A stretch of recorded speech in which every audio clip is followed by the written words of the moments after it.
سوال پوچھا گیا ہے کہ ایک شخص غسل کرتا ہے تو کیا غسل کے ساتھ اس کا وضو بھی ہو جاتا ہے؟ غسل کرنے کے بعد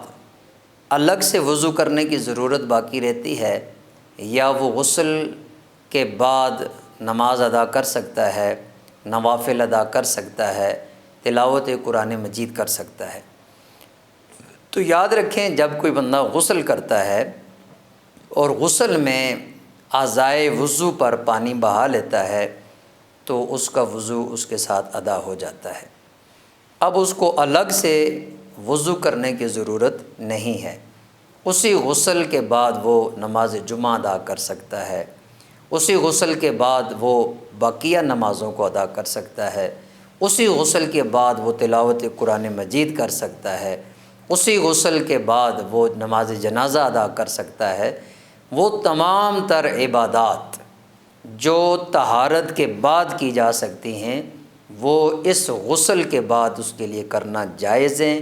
درست ہیں اور اچھی ہیں۔ اب اس میں کوشش کرنی چاہیے کہ ہم غسل کو اس سنت طریقے کے ساتھ کریں۔ پہلے ہم وضو کر لیں، استنجا تو ہم کریں گے اور نجاست کی جگہ کو ہم دھوئیں گے، اس کے بعد ہم اس کا مکمل احتیاط کے ساتھ اور اچھے انداز کے ساتھ وضو کر لیں۔ اور وضو میں یہ ہم نے احتیاط کرنی ہے کہ اگر ایسی جگہ پر ہم موجود ہیں کہ ہمارے پاؤں پانی کے اندر ہیں تو پھر ہم کوشش کریں گے کہ اب باقی ہم وضو کے اعضاء دھو لیں گے اور اس میں پاؤں نہیں دھوئیں گے، اور پاؤں کو جب ہم غسل کر لیں آخر میں الگ جگہ پہ کھڑے ہو کر ہم ان کو بھی پانی سے دھو لیں گے، یوں ہمارا وضو اور غسل ہو جائے گا۔ لیکن کوشش کی جائے کہ سنت طریقے کے مطابق آپ پہلے وضو کر لیں، جس طرح آپ نماز جیسا وضو کرتے ہیں، اور اس وضو کرنے کے بعد آپ غسل کر لیں، اور غسل کرنے کے بعد آپ پاکی حاصل کریں۔ پھر اس کے بعد عموماً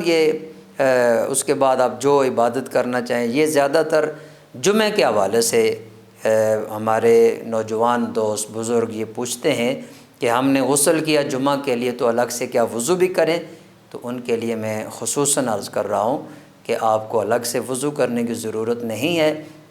اسی غسل کے ساتھ آپ کا وضو بھی ہو گیا، اب آپ نماز تسلی کے ساتھ ادا کر سکتے ہیں۔